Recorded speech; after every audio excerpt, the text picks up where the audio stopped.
है ग्रामीण विकास की दिशा की अगर बात की जाए तो सरकार ने कई बड़े फैसले यहां लेते हुए दिखाई दिए, जिसका जो है व्याख्यान सरकार के नुमाइंदों ने किया। गांव के बुनियादी ढांचे में व्यापक सुधार होने की उम्मीद, ऐलान किया कि प्रदेश के 6,500 ग्राम पंचायतों में ई लाइब्रेरी स्थापित की जाएंगी। यानी कि एक विकास की जो धारा थी वो अब गांव की गलियों से होते हुए निकलती हुई नजर आ रही है। प्रतियोगिता परीक्षार्थी डिजिटल संसाधनों तक सीधे जो है पहुंच रही है। यह डिजिटल शिक्षा की दिशा में एक बड़ा कदम भी माना जा रहा है। दूसरी तरफ अगर रोजगार की बात करें तो हरियाणा स्टाफ सिलेक्शन कमीशन यानी HSCC ने ग्रुप सी के लिए कॉमन एलिजिबिलिटी टेस्ट यानी कि नोटिफिकेशन जारी कर दिया है। कल यानी कि 28 मई की रात 11:59 से जो है युवा वन टाइम रजिस्ट्रेशन के लिए अप्लाई कर सकते हैं। तो विकास के मुद्दे पर जो है लगातार घमासान दिखाई देता है। जब हरियाणा सरकार लगातार सरकार के प्रवक्ता जब हरियाणा में विकास के बयार की बात करते हैं तो ऐसे में विपक्ष के सवाल भी यहां पर उठना लाजमी है। अब जानने की कोशिश करेंगे कि ये धरातल पर किस तरीके से जो है विकास दिखाई दे रहा है। अब ग्राम पंचायतों को सुधारने की दिशा में जो है कदम किस तरीके से अब जो है छोटे स्तर से लेकर बड़े स्तर तक जो है एक अलग पहचान प्रदेश को यहां पर मिलती नजर आएगी। क्या कुछ उस विकास के मायने हैं और युवाओं को जो सरकार जो है बिना खर्ची बिना पर्ची रोजगार की जो बात करती है उसमें कितनी जो है ताकत नजर आ रही है, कितने दावों में दम नजर आ रहा है। और जो CET के जो नोटिफिकेशन जारी किए गए हैं रजिस्ट्रेशन को लेकर एक बड़ा कदम बताया जा रहा है सरकार की तरफ से। लगातार युवाओं को बिना खर्ची पर्ची रोजगार देने की मुहैया कराने की बात कही जा रही है। इसको लेकर जो है विपक्ष किस तरह जो है सवाल उठाते हुए नजर आ रहा है ये जानने की कोशिश करेंगे। और हमारे साथ एक पैनल जुड़ा हुआ है और उसका सीधा तारुफ मैं करा देता हूं। चर्चा होने से पहले जो है संदीप आजाद प्रवक्ता भारतीय जनता पार्टी की तरफ से अपना पक्ष रखने के लिए हमारे साथ जुड़ रहे हैं, बहुत स्वागत है सर आपका। और कमल हांडा प्रवक्ता कांग्रेस की तरफ से हमारे साथ जुड़ रहे हैं, बहुत स्वागत है मैम आपका भी। और वीरेंद्र शर्मा प्रवक्ता आम आदमी पार्टी के तौर पर हमारे साथ जुड़ रहे हैं, बहुत स्वागत है सर आपका। संदीप जी, सबसे पहले जो है मैं आपके साथ जो है चर्चा की शुरुआत करता हूं। संदीप जी, मैं जानना चाहता हूं कि जिस तरीके से जो है जो सर्वांगीण विकास की अगर बात की जाती है और हरियाणा को जब प्रदेश को उच्च स्तर पर ले जाकर विकास के दावे किए जाते हैं, चाहे वो किसी भी फील्ड में अगर बात की जाए, औद्योगिक क्षेत्र में बात की जाए या हरियाणा के जो बुनियादी ढांचे को जो है सुदृढ़ बनाने की बात की जाती है, तब ऐसे में जो है विपक्ष के अपने अलग सवाल होते हैं। क्या ये जो विकास है वो धरातल पर दिखाई देता है और कितना जो है आप जो है विकास जो है पहले की तुलना में इस बार होता हुआ नजर आ रहा है? संदीप जी। जी, जब 2014 के अंदर भारतीय जनता पार्टी की पहली बार पूर्ण बहुमत की सरकार प्रदेश में बनी और उसके बाद से मुझे लगता है उसके बाद से एक व्यवस्था परिवर्तन के नाते से नई सरकार ने जिम्मेदारी ली कि प्रदेश में किस प्रकार की व्यवस्थाएं कांग्रेस के शासनकाल में रही। जो कांग्रेस का कुशासन था जो 10 सालों का, उस शासन को उखाड़ फेंक करके 2014 में और 2014 के बाद लगातार 2019 में, उसके बाद 2024 में तीसरी बार भारतीय जनता पार्टी की सरकार बनी। जब माननीय मनोहर लाल जी ने प्रदेश की बागडोर संभाली थी तो किस प्रकार से प्रदेश के अंदर क्षेत्रवाद का बोलबाला था, किसी से छिपा हुआ नहीं है। क्योंकि जो पूर्व के मुख्यमंत्री हमारे भूपेंद्र सिंह हुड्डा, उन्होंने कभी रोहतक के जगजरों संगत से बाहर निकल करके पूरे प्रदेश की तरफ कभी देखा ही नहीं उन्होंने। और किस प्रकार से नौकरियां के दाम तय होते थे, किस प्रकार से नौकरियां बिकती थी, किस प्रकार से भ्रष्टाचार, किसानों की जमीन सस्ते रेटों पर खरीद करके अपने राष्ट्रीय दामाद को किस प्रकार से दी गई, और तमाम तरह के इस प्रकार के मुद्दे थे जिन पे काम करने की आवश्यकता थी। और वास्तव में 2014 के बाद हरियाणा में व्यवस्था परिवर्तन आप लोगों ने देखा होगा किस प्रकार से अंत्योदय स्थल पोर्टल के माध्यम से, सीएम विंडो के माध्यम से जो डिजिटलीकरण किया गया सारी व्यवस्थाओं का और घर बैठे लोगों को सुविधाएं पहुंचाई गई। नौकरियों के अंदर ग्रुप सी और ग्रुप डी के अंदर इंटरव्यू जो एक सिस्टम होता था उसको खत्म करके पूरी तरह से पारदर्शिता के आधार पर नौकरियां युवाओं को मिले। क्योंकि हरियाणा में कभी युवा ने सोचा नहीं था कि इस प्रकार से नौकरियां, जिस व्यवस्था से नौकरियां युवाओं को मिल रही है उस व्यवस्था से कभी नौकरी मिलेगी। शिक्षा की बात करें, चाहे स्वास्थ्य की बात करें, उस समय आप देखेंगे कि मात्र 6 मेडिकल कॉलेज होते थे स्वास्थ्य की दृष्टि से हम देखें तो, लेकिन आज पूरे प्रदेश के अंदर 15 मेडिकल कॉलेज और भारतीय जनता पार्टी की सरकार ने वादा किया है कि प्रत्येक जिले को हम एक मेडिकल कॉलेज देंगे। प्रति व्यक्ति आय की अगर आप बात करेंगे तो 2014 के अंदर 1,37,000 के आसपास प्रति व्यक्ति आय होती थी, आज वो 3-3.5 लाख के आसपास 3,37,000 के आसपास जो प्रति व्यक्ति आय पहुंच चुकी है। इसी प्रकार से रोजगार की बात है, युवाओं को पिछले 10 साल में 2005 से लेकर के 2014 तक करीब 86,000 के करीब नौकरियां कांग्रेस की सरकार ने दी थी, लेकिन 1,43,000 से ज्यादा नौकरियां बिना खर्ची के सिस्टम के अभी तक 10 साल के शासन में भारतीय जनता पार्टी की सरकार दे चुकी है। तमाम तरह के क्षेत्र किसानों की इसे खरीदा जा रहा है, किसानों के लिए उनके जो राशि है वो सीधे उनके अकाउंट में पहुंच रही है, डीबीटी योजना लेकर के आए, तमाम तरह का जो भ्रष्टाचार का बोला वाला कांग्रेस की सरकार में रहा, ट्रांसफर जो व्यवस्था थी किस प्रकार से आपको पता है कि ट्रांसफर सरकारों के अंदर होती थी, उसको बदल करके पूरी तरह से ऑनलाइन पॉलिसी को लागू किया गया। तमाम तरह की व्यवस्थाओं का जो परिवर्तन है वो भारतीय जनता पार्टी की सरकार में हुआ है और आज प्रदेश की जनता उससे खुश है। इसी कारण से भारतीय जनता पार्टी की सरकार प्रदेश में तीसरी बार जनता ने पूर्ण बहुमत की सरकार का फिर से 2024 के अंदर चुनी।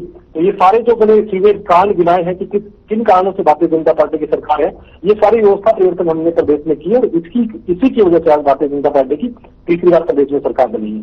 ठीक है जी। जो कमल लांडा जी, मैं आपके पास आना चाहता हूं और आप जरा जो है इस पर जो है अपनी प्रतिक्रिया व्यक्त कीजिए कि क्या जो ये रोजगार की बात कर रहे हैं, विकास की बात कर रहे हैं, आता है वही ये लोग बांटते हैं, इनका अपना तो कुछ होता नहीं है। खैर, मैं गौरव जी आपका नमस्कार और आपका चैनल देखने वालों को भी मेरा नमस्कार। एक शेर कहूंगी पहले, बर्बाद गुलिस्तान करने को बस एक ही उल्लू काफी था, हर शाख पे उल्लू बैठा है। अंजामे गुलिस्तान क्या हो रहा है वो हम देख ही रहे हैं, देश भर में क्या हो रहा है क्या नहीं हो रहा वो सारी जनता देख रही है, दुनिया देख रही है, थू हो रही है पूरे विश्व में हमारी कि हम कैसे किसी आगे झुक गए। अब मैं थोड़ी सी बातें करूंगी। बिना खर्ची बिना पर्ची, खर्ची पर्ची बंद कर लो, अटैची का करो लेते हुए एसपीएससी के ऑफिसरों को सेक्रेटरी किसके कैसे ले सकता है, वो तो नौकरी नहीं देता, चेयरपर्सन देता या मुख्यमंत्री देता है। खटारा सरकार थी, इसे 9.5 साल में मुख्यमंत्री बदलना पड़ा इनको। और दूसरी बात ये मैं बताऊंगी कि ये इन्होंने जो कहा आज से 11 साल पहले जब इन्होंने हमारे खिलाफ एक एजेंडा चलाया, इंडिया अगेंस्ट करप्शन, भ्रष्टाचार चरम पर है, 56,000 करोड़ में हमारा हरियाणा 1966 से 2014 तक खूब विकास किया हमने। कौन से मेडिकल कॉलेज बनवाए, 7 साल पुराने का तो नाथ सिंह ने अभी भूमि पूजन किया था, वो शुरू ही नहीं हुआ सिरसा में, वो भी बता दूं मैं जो आपको पता नहीं है, ज्ञान ना बांटा करिए झूठा वाला, ठीक है। और इन्होंने किया क्या है, मैंने बताया क्या कहा था, आते प्रधानमंत्री 2 करोड़ नौकरी हर साल, उस हिसाब से 22 करोड़ नौकरियां मिल गई होंगी और 44 लाख हरियाणा वासियों को भी मिल गई होंगी, सबके खाते में 15 लाख भी आ गए होंगे, मेरे खाते में भी आ गए, आजाद साहब के भी खाते में आ गए होंगे 15 लाख जो प्री फंड के आने थे, क्योंकि विदेशों से काला धन आना था वो जितना था उससे 3 गुना हो गया है। और जो विदेशों में पैसा लेकर भागे सारे भाजपा के मोदी कालखंड में भाग कर गए, 2 लाख करोड़ के करीब वो हमारे देश का उड़ा के लेकर जा चुके हैं। इन्होंने बात की कि हमने किया क्या, सारे मेडिकल, कोई इन्होंने पावर प्लांट लगाया, कोई मेडिकल कॉलेज बनाया, उसका नाम नहीं बता सकते ये। हाँ, प्राइवेट हॉस्पिटल को प्रमोट करा है इन्होंने, उसमें कोई शक नहीं है, लेकिन जो उसका दम भरते हैं उसका आयुष्मान योजना का, और कहते हैं 5 लाख की जगह 50 लाख, अरे 5 लाख तो तुम दे नहीं पा रहे तो 45 लाख क्या मोदी अपने घर से देगा, मुझे इसका जवाब देते जाना। महिला सुरक्षा में हमारी पहलवान बेटियों को भी न्याय मिल गया होगा, ठीक है। और किसानों की आय दुगनी नहीं 10 गुनी हो गई, इसलिए बेचारों ने लाठियां खाई, उन्होंने उनके खिलाफ कीलें ठोकी गई, 3 काले कानून लाए गए, ठीक है। 2024 तक हर बंदे को छत मिलनी थी, इतनी छतें मिल गई कि लोगों को, सरकार को, मोदी को छतें लौटानी पड़ी। महंगाई तो है ही नहीं है, पुलवामा पहलगाम की अपराधी तो जेल में है, वो आपने कर दिए होंगे, ढूंढ भी लिए होंगे, आपको वैसे नाम भी नहीं पता होगा, मेरे पास नाम भी है। नहीं विषय पर है हूँ मैं विकास की बात पर करी मैं भी, अरे प्लीज आप बीच में, मैंने पहले ही बोल दिया था आप इंटरप्ट ना करें, आपको धैर्य से सुना, आप भी सुनिए, सच सुनने की हिम्मत रखिए, खाली झूठ पर ना चलिए, देश का सोचिए, देश रहेगा तो हम सब रहेंगे, वरना कोई नहीं रहेगा, आप भी नहीं रहेंगे, याद रखिएगा। अरे रुकिए, महंगाई तो है ही नहीं है, जो कहते थे बहुत हुई महंगाई की मार, अपनी बार मोदी सरकार महंगाई देखिए अपने चरम पर है, गृहिणियों की कमर तोड़ दी, सिलेंडर तो 150 रुपए में मिल रहा है, बहनों को 21 रुपए भी मिल रहे हैं, 8 लाख का ड्रोन ये फ्री में दे रहे हैं, स्कूटी भी मिल गई है सारी लड़कियों को, लखपति दीदियां भी बन गई है, क्या क्या इनकी तरक्कियां मैं बताऊं।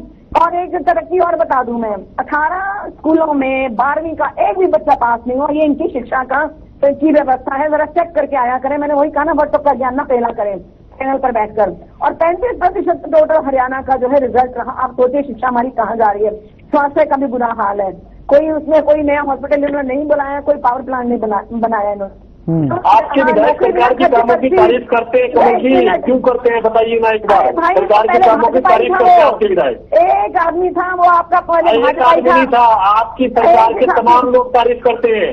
आपको कहा, आप चुप रहिए, आपको समझ आती है सिंपल भाषा, मुझे सब समझ आता है, मुझे सब समझ आता है, बेटू की बातें मत कीजिए आप करें, आप बोलने नहीं देना चाहते क्योंकि मैं सच बोल रही हूँ, मना नहीं कर रहे आप अपनी बात को कंप्लीट कीजिए। ठीक है संदीप जी, कितना आपसे, संदीप जी ठीक है, उनको बोलने दीजिए, उनको अपनी बात रखने दीजिए। मैंने बताया आगे भी बढ़ना, वीरेंद्र शर्मा जी के पास भी जाना है मुझे। उन्होंने रद्द कर दिया क्योंकि बस पास हमारे टाइम पे बनता था। और 1963 में हम एक स्कीम लेकर आए थे, anti asset, that was national talent student Hunt, ठीक है, जिसमें 40 करोड़ रुपया देना था, लेकिन 40 करोड़ वो उनको स्टूडेंट को तो नहीं मिला। 62 करोड़ शिक्षा नीति पर बात करते हुए प्रधानमंत्री ने, ये शक्ति जिनको ये बड़ा कहते हैं, ताकतवर और विश्व गुरु जिनको कहते हैं, 62 करोड़ उन्होंने शिक्षा नीति पर बात करने में खर्च कर दिया। तो ये है इनका हाल। दूसरी बात मैं कहूंगी कि किसानों की आय डबल तो नहीं 10 गुनी हो गई, इसीलिए, और लाठियां खाने युवा बेचारा बड़े शौक से आ रहा है, बाहर से आ रहा होगा, है ना, जो लाठियां खा रहा है, ठीक है। और दूसरी बात मैं कहूंगी, ये कैसे प्रति व्यक्ति आय इतनी हो गई है, कितना झूठ बोलते हैं। अगर 52, अगर हमारा 70-80% हरियाणा बीपीएल की श्रेणी में आता है तो लानत है आपके दावों पर, और लानत है आपको कि आप जनता को गुमराह करते हैं, झूठ बोलते हैं आप, वोट ठगने के लिए। 2022 में वापस आऊंगा वीरेंद्र जी, ठीक है, एक मिनट गौरव जी मेरी बात खत्म होने दीजिएगा, बस मैं 30-35 सेकंड और लूंगी मैं।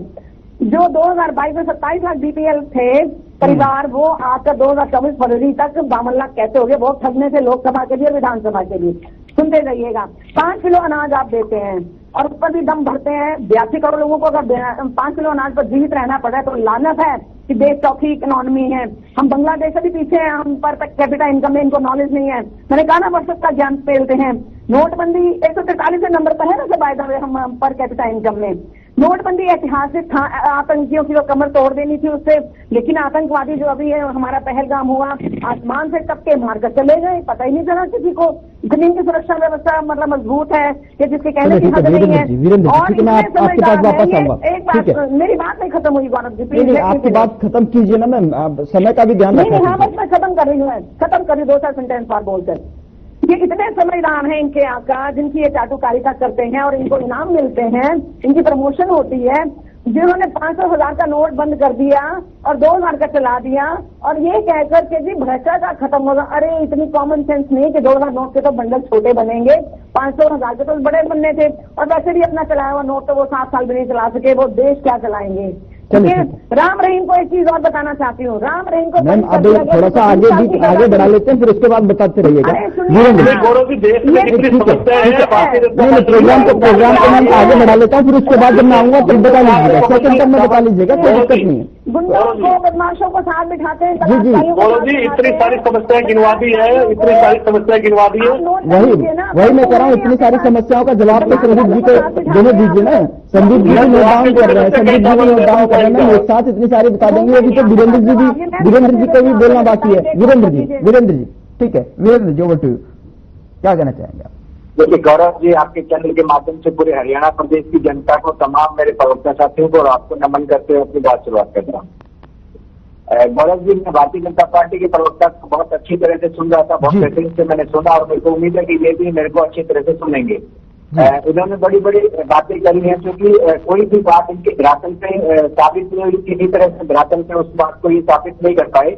लेकिन फिर भी प्रवक्ता है, पार्टी का अपना विचार, अपने जो पार्टी का जो एक अपना होता है उसको वो रखेंगे, पार्टी की अपनी बात होती है उसको इस प्लेटफॉर्म पे रखेंगे।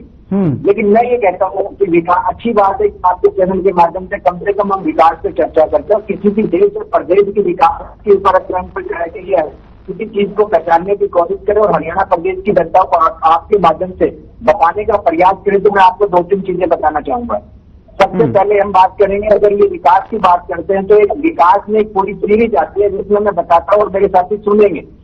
बात हम करें, सड़क की बात कर लें, सुरक्षा की बात कर लें, स्वास्थ्य की बात करें, और शिक्षा की बात करें, और सफाई की बात करें। हरियाणा प्रदेश की सड़कों का इतना बुरा हाल है, इंटीरियर कहीं भी आप गौरव की सड़कें जाकर के देख लिए।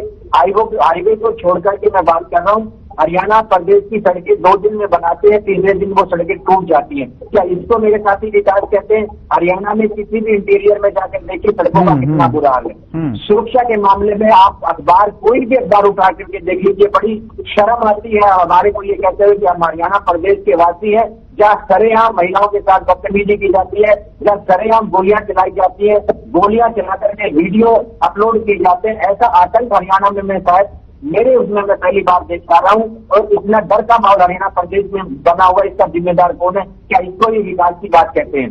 स्वास्थ्य की मैं बात करूं तो हरियाणा प्रदेश के अंदर जिले लेवल पे कौन सा हॉस्पिटल होता है जिस हॉस्पिटल के अंदर इतने माननीय मंत्री जितने भी और विधायक हैं क्या अपना इलाज करवा सकते हैं वहाँ या अपने बच्चों का इलाज करवाते हैं, अपने महिलाओं का, बुजुर्गों का, किसी का भी वो वहाँ जिले के किसी हॉस्पिटल में अपना कोई भी इलाज छोटा से छोटा करवाते हैं क्या? इनको शर्म आनी चाहिए, फिर ये विकास कहते हैं। अगर करा सकते हैं तो आकर के बताएं कि कौन सी ओपीडी है सिविल हॉस्पिटल में जाकर के अपनी फैमिली के लिए और अपने लिए इलाज कराते हैं। क्या हरियाणा प्रदेश की जनता को आपने उन 72 हॉस्पिटल के उस पर छोड़ दिया? क्या इसको आप विकास कहेंगे? शिक्षा का मॉडल हरियाणा प्रदेश में भारतीय जनता पार्टी बताई कितने स्कूल बंद करने का काम किया, कितने स्कूलों के अंदर बिल्डिंग की जर्जर हालत है, कितने स्कूलों के अंदर पंखे नहीं है, कितने स्कूलों के अंदर टॉयलेट नहीं है, कितने स्कूलों के अंदर पीने की पानी की व्यवस्था नहीं है। बता सकते हैं हरियाणा प्रदेश में माननीय हाईकोर्ट को इन्होंने 5 लाख रुपए जुर्माना किया और स्टेटस रिपोर्ट तलब करी और तब जाकर के कुछ इन्होंने स्कूलों में सुधार करने का प्रयास किया। अभी भी स्थिति ऐसी की ऐसी इनके स्कूलों में है। सफाई की व्यवस्था आप किसी भी शहर के अंदर जाकर के निकलिए, डिस्ट्रिक्ट लेवल की बात करता हूं मैं, म्युनिसिपल और बड़े शहरों की बात नहीं कर रहा हूँ, कूड़े के ढेर लगे हुए हैं, गंदगी फैली हुई है, मच्छर मक्खी गंदगियां ऐसे खुले आम में फेंकी जाती हैं। जब हमारे जैसे लोग जाकर के कंप्लेंट करते हैं तब वहां जाकर के उठाते हैं, तब आप इसको विकास की बात करते हैं। तो ये लोग प्रोजेक्ट करते हैं, छोटी छोटी बातों को भुनाने का काम करते हैं, इस तरह के काम करते हैं। इनको शर्म आनी चाहिए छोटी छोटी बातों को लेकर के अपनी मार्केटिंग और अपने एजेंडे को आगे बढ़ाने के लिए फील्ड में निकल जाते हैं। इनके नेताओं को ये यूरिया बांट दी जाती है कि प्रोजेक्ट करो, प्रचार प्रसार करो, अपनी ब्रांड इमेज को बिल्ड करो। इसके अलावा भारतीय जनता पार्टी का जो जिसको ये मिडिल क्लास कहते हैं गौरव जी, जिसको ये कहते हैं हमने उन लोगों का भला किया, उनके लिए इन्होंने कुछ भी नहीं किया। किसानी के लिए क्या किया? डीजल की मांग किसान ने झेली, आज के रेट पिछले 10 साल में कितने बढ़े, बीज के रेट कितने बढ़े, किसानों के लिए उन्होंने क्या किया? कर्मचारियों के लिए क्या किया? कौन सा कर्मचारी वर्ग ऐसा है जिसने इनके 10 साल के कुशासन के अंदर धरने प्रदर्शन नहीं किए? कौन सा डिपार्टमेंट आप बता दीजिए, किसी भी डिपार्टमेंट की मैं चर्चा करूं तो। उसके बाद में युवाओं का इन्होंने क्या हाल किया? नौकरियों की बात करते थे, अभी कांग्रेस की बात कर रहे हैं, कंपेरिजन कांग्रेस से कर रहे हैं। अरे कांग्रेस ने कुछ गलतियां करी होंगी तभी तो लोगों ने भारतीय जनता पार्टी को वोट किया था। अब आप उनसे कंपेरिजन करते हैं तो फिर आप कहां? आपने तो बहुत बड़ी बड़ी नौकरियों का वादा किया था, तो आप कुछ नहीं दे पाए युवाओं को।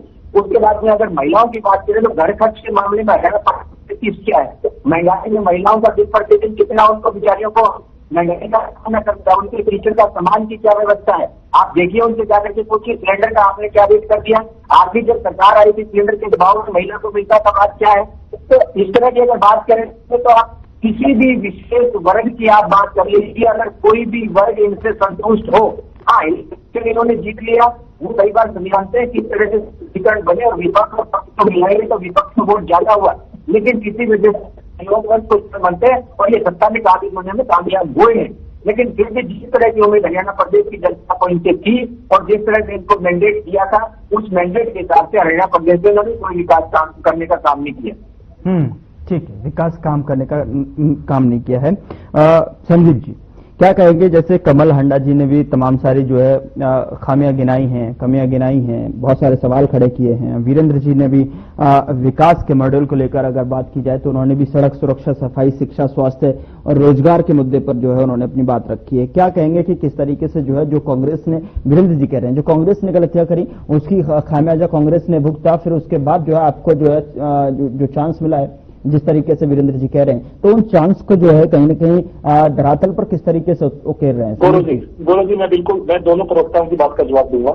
पहले मैं दोनों से मेरा छोटा सा सवाल है। अगर गौरव जी अगर तमाम तरह की समस्याएं थी, जितनी समस्याएं लोगों ने गिनवाई है, जितनी व्यवस्थाएं लोग गिनवा रहे हैं, अगर ऐसा था तो भारतीय जनता पार्टी की पिछली बार प्रदेश में सरकार की है। आप लोगों ने कमल जी सुनिए, आप बीच में मत बोलिए, मैं आपकी बात मुझे भी दिखाने आते, मैं भी दिखा दूंगा आपको। नहीं मैं फोटो दिखा रही हूँ, मैं सब दिखा दूंगा आपको, मैं सब दिखा दूंगा आपको, मेरे पास सब कुछ है, मेरे पास डेटा सब कुछ दिखा दूंगा, मैं सब कुछ दिखा दूंगा आपको, ठीक है? आप बीच में इंटरप्ट मत कीजिए। गौरव जी किसी से ये छिपा हुआ नहीं है, 2007 से लेकर के 2014 तक इन लोगों ने शासन किया। सब लोग इस बात की गवाही दे सकते हैं। हरियाणा में ये लोग इसी कमरों में बैठ के बात कर रहे हैं, हम पूरा दिन सड़क पे रहते हैं, हमें पता है। 2000 जो इनका कांग्रेस का शासनकाल था, कमल हांडा जी खुद बता देंगे कि भैया रोहतक की सरकार आपकी सरकार को बोला जाता था कि नहीं बोला जाता था? फिर रोहतक से अलावा बात करके आपकी सरकार ने कभी बाकी हरियाणा का कभी दिखा? आज कोई भी हरियाणा की जनता ये बता दीजिए, समान रूप से सब लोगों को नौकरियां मिल रही पूरे प्रदेश में, समान रूप से हर क्षेत्र का विकास हो रहा है। तमाम रूप से क्षेत्र का विकास हो रहा है। और आज आप इसमें व्यवस्था गिरा रहे तो भैया आपकी सरकार 15 साल से बाहर क्यों सत्ता से आप कहाँ चलेंगे? सत्ता में नहीं आए आप लोग। जवाब देना चाहूंगी मैं, सुन लीजिए, चला जाएगा।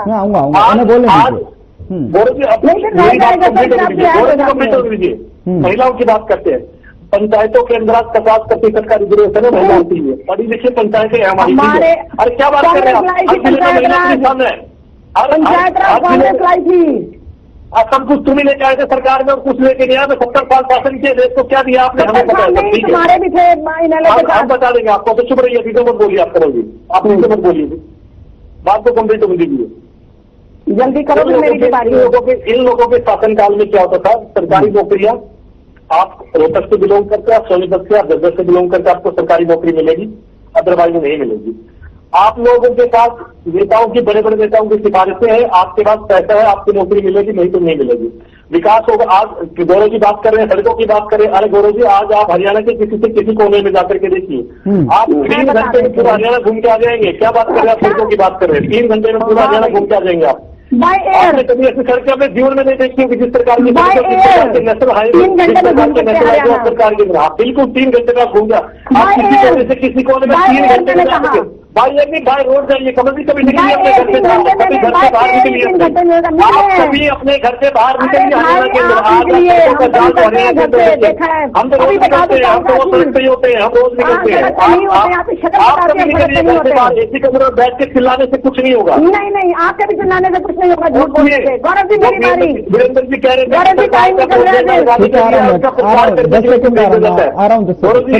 10 सेकंड में कभी आपकी सरकार ने दिल्ली में 10 साल में कितना विज्ञापन से खर्च किया? कुछ आंकड़ा है आपके पास? मैं बता दूं आपको, 100 करोड़ से ज्यादा पैसा खर्च किया आपकी सरकार ने दिल्ली में विज्ञापन के ऊपर। आपको पता है इस बात का? 100 करोड़ से ज्यादा खर्च किया था आपकी सरकार ने। ठीक है। और आपकी सरकार ने आज आपके आका जाकर के दिल्ली के अंदर से पंजाब में उठ करके बैठे। अगर पूछे तो सरकार पंजाब में क्या कर? 20 सेकंड, ओनली 20 सेकंड। जवाब दे दूं मैं? जी कमल जी 20 सेकंड, समय नहीं है। हाँ जी, ऐसा है, इन्होंने कहा कांग्रेस तो इतने टाइम से बाहर है, तो मैं जवाब दे दूं। तीसरी बार ये कहते हैं सरकार बनी, मेरे को कहा गौरव जी ने बोलने के लिए, गौरव जी ने मुझे कहा। अरे भाई, अरे मेरे किस प्रकार से हमने प्रायोजित आंदोलन चलाया सरकार, इसलिए आपने मारा किसानों को, इसलिए किसानों को समय समाप्ति की तरफ ही बढ़ता हुआ नजर आ रहा है। आदेश पर हुआ प्रदर्शनी तो कमल जी 10 सेकंड। नहीं, हमारे सहयोगी नहीं, आपके सहयोगी है। अरे मैं तस्वीर भी दिखा दूंगी भाई, मैं तस्वीर। गौरव जी मुझे बोलने दीजिए। अब 5 सेकंड रह गए, 5 सेकंड में आप जो कंप्लीट कीजिए, क्योंकि समय मुझे इससे ज्यादा बढ़ने की इजाजत नहीं देगा। मुझे वीरेंद्र जी का भी फाइनल टेक लेना है। पहली बात तो आ गई वीरेंद्र जी 5 सेकंड में आप जो अपना फाइनल कमेंट दीजिए। देखिए गौरव जी, जैसे बात करना चाह रहे हैं तो इन्होंने आ रहा हूँ मैं आपके पास कमल जी, 5 सेकंड के लिए आऊंगा मैं आपके पास। केंद्र सरकार ने कितना खर्च किया, इनकी पार्टी ने सेंटर में कितना खर्च किया एडवर्टाइजमेंट के लिए, ये डाटा आपका दे सकते हैं क्या? दूसरा मैं इनसे पूछना चाहता हूँ, के मामले में आप प्रदेश का डेटा क्या होता है, उसके ऊपर आप जवाब। नशे के मामले में हरियाणा प्रदेश का डेटा क्या है, उसके बारे में जवाब दें। बेरोजगारी में हरियाणा प्रदेश की क्या स्थिति है, उसके बारे में आप जवाब दे दीजिए। अगर डेटा की बात करेंगे तो मैं डेटा आपको दे देता हूँ। तो मैं रोजगार के सारे आंकड़े ठीक है कमल जी गौरव जी मैं बोलूँ फिर? ठीक है कमल जी 5 सेकंड। हाँ मैं बता दूं, ये कहते हैं तीसरी बार सरकार आई, झूठ बोलते शर्म नहीं आती। पहली बार झूठ बोल कर आई है, 2 करोड़ नौकरियां 15 लाख हरेक के खाते में। वो तो कह रहे हैं अगर तमाम समस्या रहती तो इसके बावजूद हमारी सरकार तो जनता हमारी सरकार को क्यों सुनती? वोट चोर और महिलाओं की कोई वोट नहीं देता, किसी की नहीं चलती है। आपका मतलब क्या कहना चाहते हैं आप जनता को? गुलाम आदमी क्या नाम अपना आजाद रख लिया, चला चल परिवार की गुलामी कर रहे हैं इतने सालों से, आप परिवार की गुलामी कर रहे हैं इतने सालों से। लोकतंत्र है हमारी पार्टी के अंदर, आप गुलामी कर रहे हैं इस पार्टी के सालों से। गुलामी आप कर रहे हैं, आप कर रहे हैं। शर्म आनी चाहिए आपको। परिवार की गुलामी करने आपको शर्म नहीं आती है? चुल्लू भर पानी ढूंढ लो अपने लिए। आप लोगों को मुझे पर रखिए, एक परिवार की 3 सालों से गुलामी कर रहे हैं आप लोग। आप लोग कितने सालों से एक परिवार की गुलामी कर रहे हैं? आपको शर्म आनी चाहिए। जूते मारेंगे लोग, याद रखना। चलिए जो है समय इससे ज्यादा आगे बढ़ने की इजाजत नहीं दे रहा है। माफी के साथ आप तीनों ही मेहमानों को रोकना पड़ेगा। और संदीप आजाद जी, कमल हांडा जी और वीरेंद्र शर्मा जी, बहुत बहुत शुक्रिया चर्चा में शामिल होने के लिए, समय देने के लिए। लेकिन लगातार जो विकास की बयार का जो सवाल आता है हरियाणा में, प्रदेश में जिस तरीके से तस्वीर दिखाई जा रही है, उस पर जो है युवाओं को बिना खर्ची बिना पर्ची के रोजगार देने की भी बात और दावे किए जा रहे हैं। विकास पर विपक्ष पूरी तरीके से अपना शिकंजा जमाए बैठा हुआ है। विपक्ष पूरी तरीके से सवाल उठाता हुआ भी नजर आता है। लेकिन धरातल पर क्या कुछ विकास के समीकरण कह रहे हैं, किस तरीके से विकास गतिमान है, वो जो है जनता के हवाले से जो है जो समीकरण निकल के आएंगे, इनपुट्स निकल के आएंगे, और जो जनता जो जवाब देगी उस पर जो है निर्धारित करेगा कि किस तरीके से जो है जो मॉडल है विकास का, जो संकल्प पत्र में दावे थे, वो कितने जो है धरातल पर उतरते हुए नजर आ रहे हैं। वो देखने वाली बात होगी। फिलहाल मसला में इतना ही। नमस्कार।